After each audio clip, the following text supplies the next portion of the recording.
In the beginning was the Word, and the Word was with God, and the Word was God. In the beginning, he was in the beginning with God. All things came into being through him, and without him, not one thing came into being. Then, out of the formless void, God said, "Let there be light." And spreading outward in every direction, the universe came into being, light and matter racing outward. And today, at the outer expanding edge of the universe, God's voice echoes on, as it has done for the last 14 billion years. Let there be light. And there was light. And God saw that it was good. 4.5 billion years ago, the earth was born in light, in fire, formed from the collisions of countless asteroids. And on the surface of the earth, there was nothing but burning molten rock, the same temperature as the sun. As the earth cooled and a crust of rock formed on the surface, ice-rich asteroids and comets struck the face of the earth, and water vapor rose from its core, and thick clouds obscured the rock planet, and it rained and rained and rained for millions of years. And when the clouds began to clear 4 billion years ago, the planet was covered in a massive green ocean, and the skies were made of carbon dioxide. And God said, "Let the waters under the sky be gathered together in one place, and let the dry land appear." And it was so. God called the dry land earth, and the waters that were gathered together he called seas. And God saw that that was good. As volcanoes erupted under the green ocean, the magma quickly cooled, and granite was born. It floated on the heavy volcanic rock, and the land rose out of the ocean, and continents were formed. Then God said, "Let the earth put forth vegetation." And in the shallow seas on the edge of the continents, life came to be. And it took its energy from the sun and used the carbon dioxide of the sky, and it gave off oxygen. And for 2 billion years, photosynthesizing bacteria bubbled oxygen through the oceans, turning them blue. And it filled the sky with oxygen, turning it blue, and an atmosphere was formed. Then, 700 million years ago, the young continents drifted together and blocked the movement of the oceans over the poles, and the poles froze for the first time, and ice spread out over the face of the planet. For 50 million years, an ice sheet a mile thick covered the whole face of the planet, and almost all life went extinct. Then, as volcanoes split apart the supercontinent, the ice melted, and the continents drifted so that there were shallow seas between them. And God said, "Let the waters bring forth swarms of living creatures." And God saw that it was good. God blessed them, saying, "Be fruitful and multiply and fill the waters in the seas." And out of the destruction, life bloomed in the waters as never before, sea creatures that fed on other creatures. And there were at that time, 500 million years ago, more different kinds of living creatures than have ever existed on the planet since. And the atmosphere was finally dense enough to protect life from the destructive rays of the sun. And 300 million years ago, life came up out of the water, first plants and then creatures. And God said, "Let the earth bring forth living creatures of every kind, creeping things and wild animals of the earth of every kind." And it was so. And God saw that it was good. The first age of land life was the age of the insects. Massive insects swarmed the tropical jungles of Earth. Then the amphibians came into being, and massive amphibians dwelt in the jungles. And then life was tested with another mass extinction. 250 million years ago, an age of volcanoes began, and volcanoes erupted constantly for 1 million years, spewing poisonous gas that blocked the sun and forming a new supercontinent of lava. The barren supercontinent broke apart, and the pieces are the continents we know today. And while they were still close together, separated by shallow seas, life flourished again upon the earth. So, God created the great sea monsters and every living creature that moves of every kind, with which the waters swarm, and every single bird of every kind, and God saw that it was good. From the wreckage of extinction rose the largest and most notorious creatures ever to walk or swim on the planet, the dinosaurs, who in turn gave rise to birds. Then, 65 million years ago, a massive asteroid 6 miles across struck the Caribbean. Dust and debris from the impact rained down over the whole Earth. At the same time, massive volcanic eruptions began, filling the skies with thick, poisonous gases. The clouds of debris and gas blocked out the sun, and the jungles died, and with them, all the dinosaurs. And as the poisonous clouds cleared, life returned again to the Earth, and the age of mammals began. Then God said, "Let us make humankind in our image, according to our likeness." So God created humankind in his image. In the image of God he created them. Male and female, he created them. 2 million years ago, the ancestors of humans came into being in East Africa. At that time, a land bridge connecting North and South America rose out of the ocean, and Panama blocked the flow of tropical water over the poles, and the poles froze once again. And the ice age in which we are still living began. Humans adapted to the ice and used it to spread out over the face of the earth, and the ice came and went in cycles for thousands of years. God blessed them, and God said to them, "Be fruitful and multiply, and fill the earth and subdue it, and have dominion over the fish of the sea, and over the birds of the air, and over every living thing that moves upon the earth." 10,000 years ago, humans began to cultivate plants and raise animals, and with agriculture was born civilization. God said, "See, I have given you every plant-yielding seed that is upon the face of all the earth, and every tree with seed in its fruit, you shall have them for food." And it was so. The work of creation has not stopped. Everywhere in the universe, from its outer edge to its core, the redemptive work of creation continues, bringing life and beauty from destruction and nothingness. The cycle of death and life, destruction and creation continues. God saw everything that was made, and indeed, it was very good.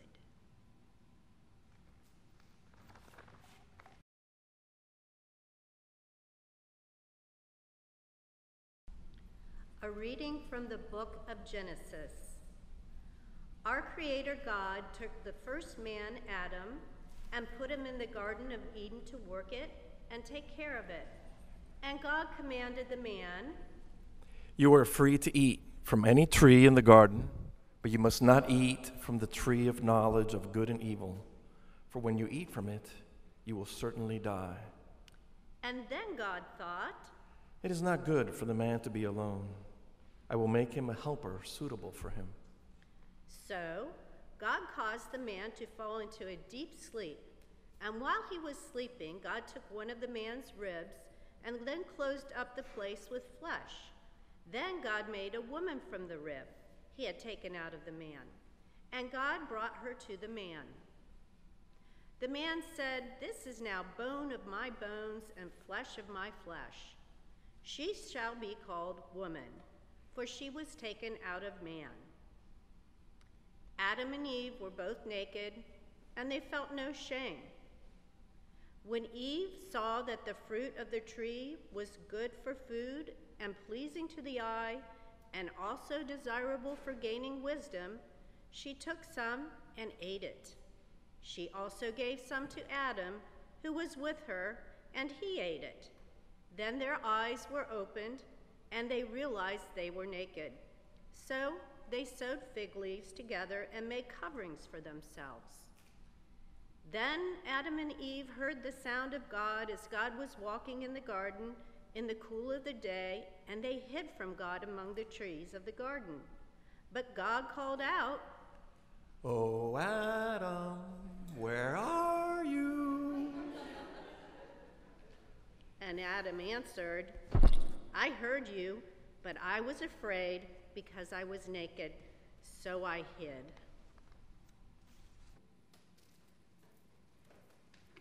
So it was earlier this week when my son sent me a TikTok. And it was about somebody talking about the very first few words in the book of Genesis and explaining something that I learned back in seminary and that scholars have known for some time, but that in church we really do not bother with. And that is that the very first few words in the book of Genesis, you may know them as "in the beginning," when in reality it should read "in a beginning." So think about the difference in that article, a versus the. Now, how do we know this? Well, first of all, because the word "the" did not exist in the Hebrew language for many centuries later. And so it is more likely that they did not use that article and that instead it was written as "in a beginning." Now think about the many different ways we could interpret the work of God now. How many different ways that we could see that there are new beginnings and that every beginning gives off a different path. And so that in this beginning, things may have gone in that direction, but in that other beginning, things may have gone in a completely different way. Regardless of whether it's in a beginning or in the beginning, the church hasn't really bothered with that because the stories in Genesis are really one big metaphor. They are considered to be myth that was created to help explain the creative side of God and how God may have created the world. In other words, to counter some of the creation stories of their days. And so today's creation stories, first read to us by Vanessa and Vaughn, incorporated and I weaved into it science. And then later on, Cindy wrote, she read for us the stories of Adam and Eve and how Adam hid from God. How it is that in his shame, he experienced some self-loathing and he hid. Now, many of you know that I like the theater. A good play, well written, and superbly directed, can teach lessons to an audience in ways that a book cannot. The playwright in me is seeing the events of the last 20 years, beginning with 9/11 and leading right up to this very day, as what could be a magnificent play to teach the most critical of lessons to a new generation of Americans. So, we don't have those resources nor that time. I don't have the kind of stage and actors to help that play unfold as I see it in my mind. So I'm going to have to rely on your powers of imagination and on my descriptive words.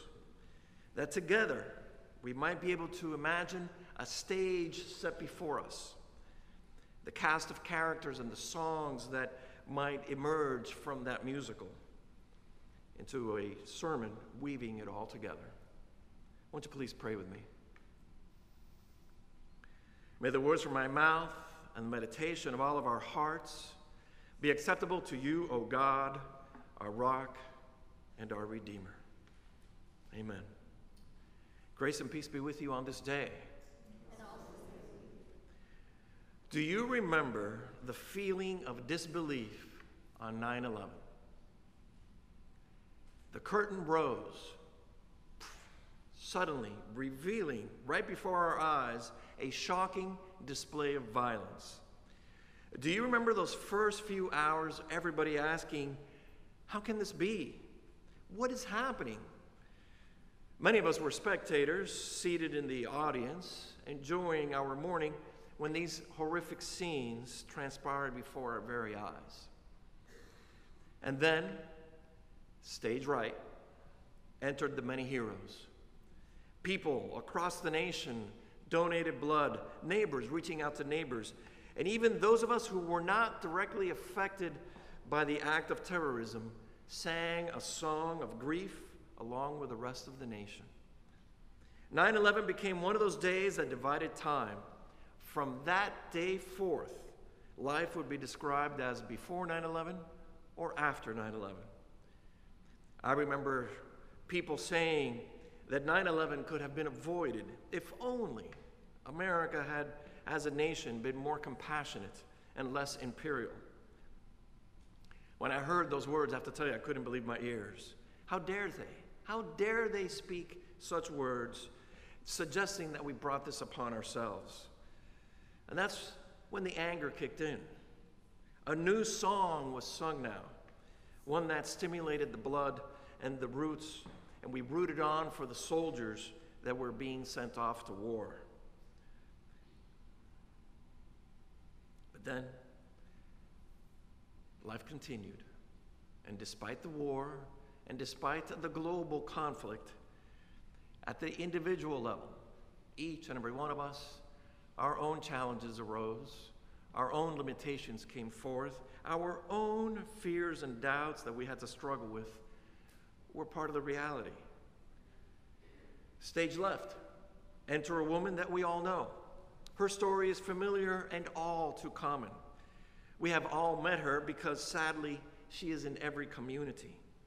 She might even be in our own homes. We look at the playbill and we see that she has no name because in many ways, she is all of us. The woman stands in center stage, still not yet a woman, on the verge of being one. Beautiful, outgoing, and cheerful teenage girl. The director has choreographed a musical where multiple boys want to dance with her. Can you see her now, twirling from one side of the stage to next, being taken by the hand? And then girls, all of them, wanting to be her friend because she is popular, she's smart. When this young teenage girl laughs and smiles, everybody else also does the same. She is somewhat flirtatious in an innocent sort of way, which is all that much more appealing. And now the stage changes drastically. Time sweeps in. Light and wind let us know that the passage of time is sudden, and the beautiful young woman now stands before the audience, draped in black. She's almost unrecognizable, having lost her smile, charm, and charisma. She's no longer dancing. Something happened, and she lost the best parts of herself, and somehow transformed into a bitter and angry woman. She sings her song, and we learn during that song that in her university years, she was repeatedly raped by other young men who belonged to fraternities and sports teams. Young men who mistook her cheerful flirtations as an invitation for a violation. Enter the stage, the authorities, the men, draped very seriously, and she, all broken, approaches them. These were men more concerned about the image of the university and their polo team than with her well-being. They accused her of bringing this upon herself. And the boys that raped her, well, they walked away with a slap on the wrist. This infuriates the young woman, and her resentment eventually, over time, disfigures her, so that even someone seated far away in the nosebleed section of the theater can see her all sad, can see that transformation into an unrecognizable person. Like many rape victims, the woman developed a mistrust of men, and the slightest disagreement with a man brought out an unreasonable response. For her, life is now divided. Life is divided into before the rape and after the rape. Life is now in black and white. You are either with us or you're against us. You are either with me or you are my perpetrator. One side, there are men with the need to stay in power, and on the other, women who are victims of the men. Enter now, stage right, our American spirit, caught off guard by the planes that crashed into our communities and lives. And this spirit is personified by actors who are standing with a limp. They're hurting. They are somehow or another still moving, but not as before, having suffered a violation. And then here come the heroes, those who are determined to help, those who are determined to rebuild and create a better tomorrow. These heroes come in from the rear of the stage, and they help those who embody the American spirit. But the music changes, and you begin to hear an ominous, dark spirit entering from behind the dark background, promoting a division and blame.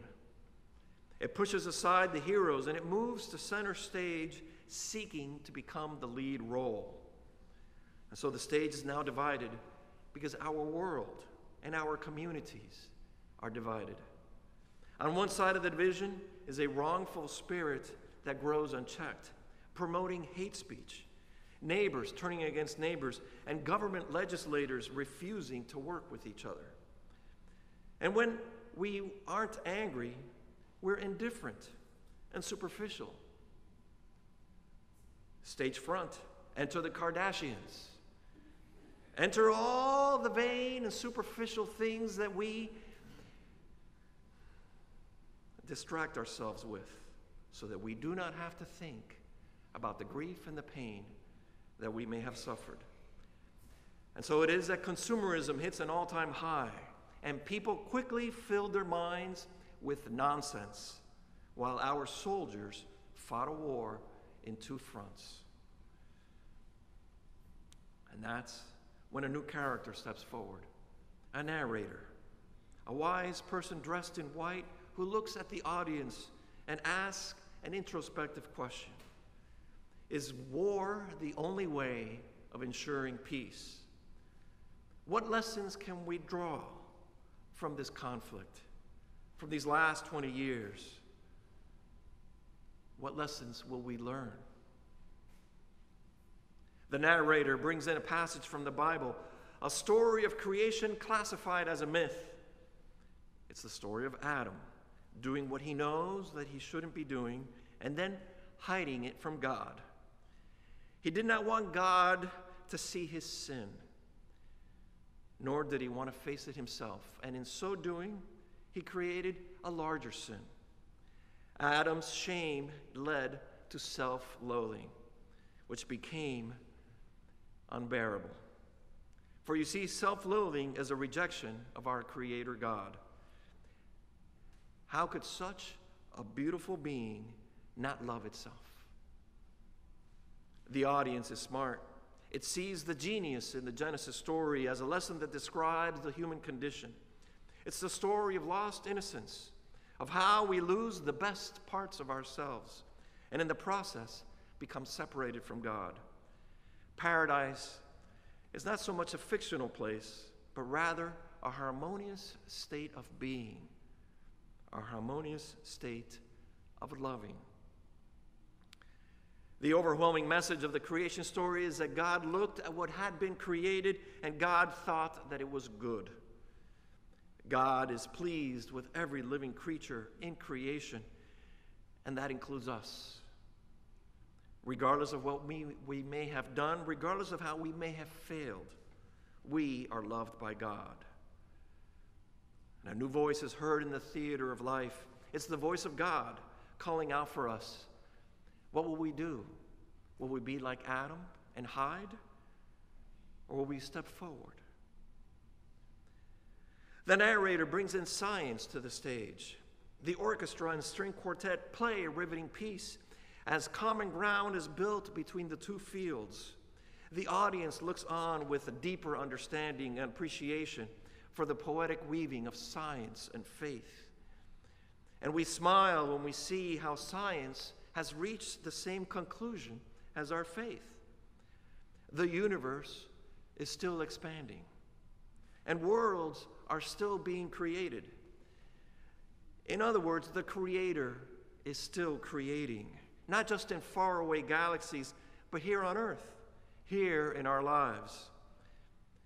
It's a matter of training the eye. God could take a volcanic explosion and turn it into a field of flowers. Stage left. Enters the woman with a knife and a song of despair. She has lost hope and begins to cut herself in an act of self-loathing. The heroes enter stage right and stage front, and they intervene. And the song is one that inspires and convinces the woman to get some help. And she puts the knife down and goes to therapy. And then the stage revolves, and so do the lights with it. And a new setting is now on center stage. It's a setting that we recognize. It's a setting that we sit in Sunday after Sunday. A church with its pews and its prayers, and a choir singing songs of hope. The woman recognizes that she needs hope in her life, and so she walks feebly into the church and sits in the back, hoping to not be noticed. The lights change, and the passage of time is represented once again by swirling movements, and we see our broken woman slowly moving forward to the center of the church, slowly becoming part of the community, slowly healing. And she stands and sings a song of forgiveness, not just for the perpetrators who violated her, but to that lovely child that at one time existed and wore pigtails. She forgives herself. The power of forgiveness is in the release that follows. With sweeping motions, the woman is able to let go of her pain, and in so doing, recovers the joy in her life. The volcanic explosions of anger yield to a field of love as she finds new purpose in her life. And the curtain falls. The end. Sounds like a good play, don't you think? I don't know if I can find funding for it. I don't know exactly how many actors I'll need for this. I'm sure I could string Dale along to play the music. But this is not theater. In reality, this is our reality. This has been our life for the last 20 years. As we look back, we could see how 9/11 was the end of an era, and now a new one is beginning. We could see how the spirit of division and blame grew like a cancer, making us unrecognizable to ourselves. We could see how we were violated, how we were broken, and we needed to find healing, or else we would continue to lose ourselves. And so time has put our war to rest. The time has come to heal and restore the best parts of ourselves. The spirit of division and the blame that has plagued us still remains. It has found new targets. Truth and facts are now optional as people choose to believe alternate set of facts. Medicinal science is portrayed as the enemy of human rights, and our own democratic institutions are threatened by insurrectionists who claim to be patriots. If 9/11 was akin to an act of rape, then January 6th is the epitome of self-loathing. We watched our neighbors and fellow citizens attack the best part of our nation, and we watched with shock and horror, the same shock and horror that we felt when the planes flew into the Twin Towers. Both days are emblematic of something wrong, but this time the threat is not an external force. The enemy is not a stranger who does not understand our ways. In many ways, the enemy is within. My friends, we cannot continue like this. It is time to end what is destroying us and start anew. It is time to heal. Anger and strife will not make things better. Pointing the finger and attaching blame does not help anyone come on board. Shaming people into doing what you think they need to do is only going to drive them away. The answer is what we have known all along. The answer is in the love. Only love can heal. Only love can unite. Only love can bring us together. Jesus commanded that we ought to love our neighbor, not because it sounded pretty or it was poetic, but because Jesus knew it was the only way to transform the heart. This is the time to usher in a new era of cooperation and collaboration. Now that the war is over, let us rebuild what hate has burned down. May the volcanic explosions which disfigured our soul yield to a field of flowers. And all this in the name of Jesus, our risen Savior. Amen.